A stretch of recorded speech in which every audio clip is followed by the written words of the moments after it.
I'm a disgruntled Eagles fan, and we're awesome. Welcome Disgruntled. This is going to be the Eagles-Chargers preview video. This is only going to be a couple minutes just due to the fact that I don't have much time the rest of the day to edit it, and I'm sorry again for uploading this late. It's going to be uploaded either in a little bit this evening or later tonight, but definitely Saturday night before the game starts.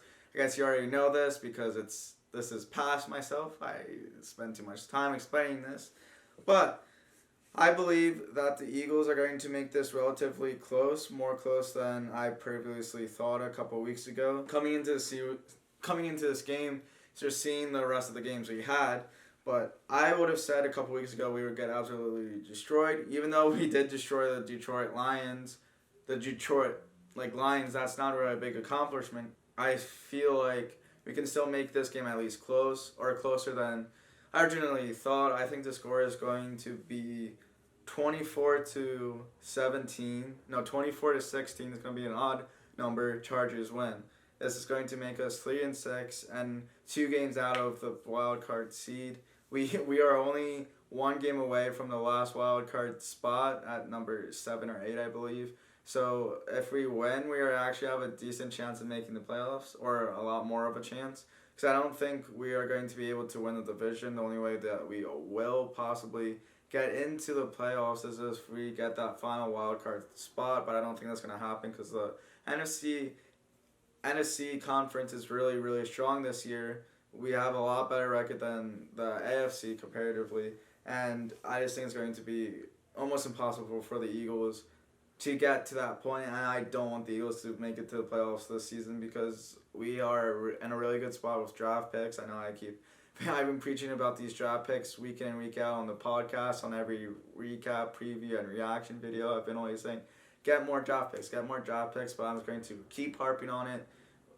This is a wasted year. I don't want to go 7 seed or 8 seed or whatever seed it is because it's changed due to an extra game. I don't want Eagles getting destroyed in the playoffs and this year not being worth it because I just don't think we are there yet by any means to actually make a decent run or a run at all in the playoffs.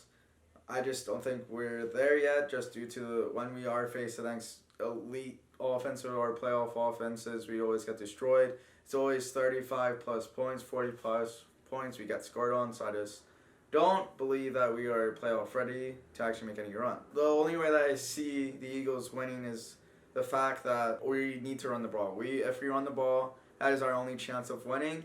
I know that we ran really good against the Jets, and it was only the Jets defense that we ran up along.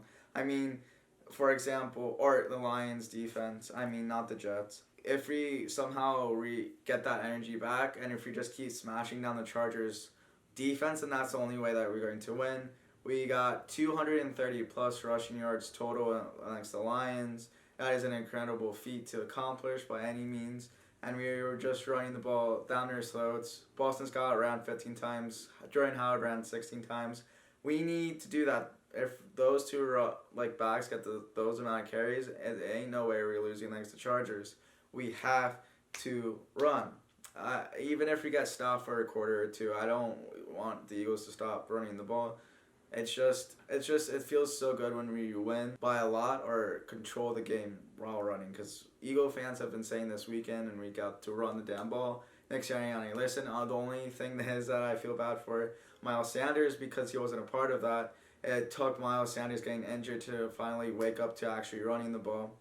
I guess we did have a pretty big lead going into the Lions game, so it made it easier to run the ball, but we need to run the ball even if we're down by 7 or by 10 or by 15, at least a couple times. I'm not saying every single time, but a lot more than 0, at least once or twice to throw that defense off guard. I just think that this is having a really roller coaster season. I can see the Eagles winning. I can see the Eagles losing this game, but if we get Justin Herbert any chance in this game, he's going to take this game away. This defense proven against good quarterbacks shows that we can't win against good quarterbacks. Dak Prescott, Patrick Mahomes, Tom Brady, etc., etc.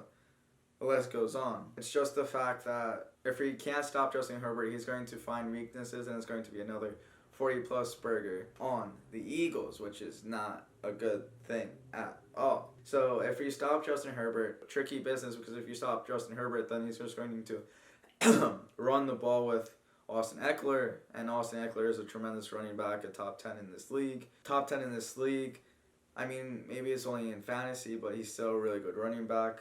If he gets rolling too, that's game over, and that's how you destroy teams. And if we can't stop that offense, ain't no way we're going to have any luck on offense, because the defense gives our offense support. That's all I got to say on this game, at least. I guess I was thinking about this earlier. Last question. Comment below, should we get Odell Beckham Jr.? I think we should, or at least try to pursue him.